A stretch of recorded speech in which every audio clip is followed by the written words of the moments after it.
За ингээд та бүхэнд бас суртахууны хувьд за ингээд бүх талаараа нээлттэй ийм шилэн тоглол байх хэрэгтэй л доо. Зарим нэг нь одоо сахилгын зөвчлөл авчаад тэр юм дээр бичээгүй мэдүүлээгүй л гэж байна. Ийм байж болохгүй.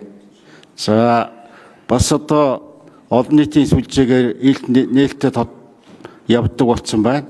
Бас ганц нэг хүмүүстээр их шүүмжил их явж байна. Өөрөөсөө уншиж харсан байлгүй. Тэр талаар одоо ямар бодолтой байна вэ? За нотариатч нэг хүн яваад ахшгүй байна. Энэ хүн маань одоо тэр шүүх танхимд тэр шүүхийн процесс үйл ажиллагаатай хэр одоо танилцсан хуульч гэж үзэх вэ таныг гэх мэтлэнгийн ийм асуултууд байна. За улам өрнөрхөөс лөө тэрнээс бусдаас нь би асуучих. Улам өрнөхөөс надаас асуугаад авах юм алга. Эрдэм ундрагаас асуугаад авах юм алга. Нөгөө гураас энэ асуултыг тавьчих. За Гамбат гишүүний асуултанд ажлын хэсгийн 3 номерын микрофон. За Гамбат гишүүний асуултанд хариулъя. За сахилгын хариуцлагыг бичсэн хэсэг асуудал дээр бол тухайн хүн өөрөө хариулт өгөх зүйтэй хаа гэж бодож байна. За мэдээж одоо олон нийтэд тавигдсан мэдээлэл бол иргэд сүмжилтэй, сайшаалтай янз бүрээр бол хандж байна. За тэр мэдээллийг бол бас авсан гэдэг хэлье. За миний би нотариатчаар ажиллагаас гадна өмгөөлөгчөөр 2005-аас 2011 онд 6 жил бас ажилласан. Процесс ажиллагаанд оролцсон, шүүхийн үйл ажиллагаанд бас оролцсон гэдэг бас хэлмээр байна. За нөгөө талаас шүүхийн шийдвэрт дүн шинжилгээ хийдэг. За дээр нь одоо судалгааны ажил эрхлэлтийн хувьд дээд шүүхийн гарч байгаа тогтоол шийдвэрийг одоо байнга дандаа хардаг.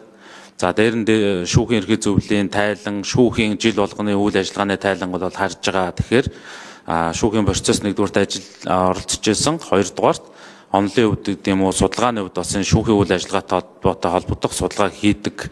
За нээлттэй нэгэн формын одоо санхүү.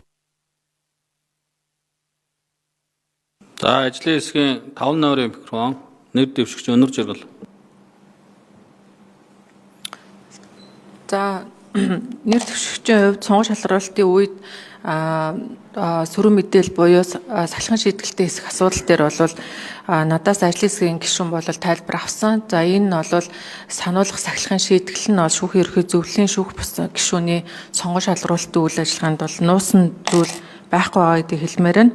За шүүхийн ерхий зөвлөл бол шүүхийн зархааны дээд байгууллага байгаа. За хуульчийн хувьд шүүнцлэх ажиллагаанд тодорхой эрх үүргийг хэрэгжүүлэн ажилдаг. Шүүхийг нээлттэй ил толд байдлах, шүүхийн бидаас хараад бас байдлыг хангах, гих зэргээр өөрийн бас үзэл бодлыг байнга илэрхийлдэг байсан ийм хуульчдын нэг байгаа. За шүүхийн захиргааны байгууллагад нээлттэй байх хүрээнд болон шүүгчдийг бусад хуульчдаас шилж олох шүүхийн энэ үйл ажиллагаанд бол тодорхой хэмжээнд одоо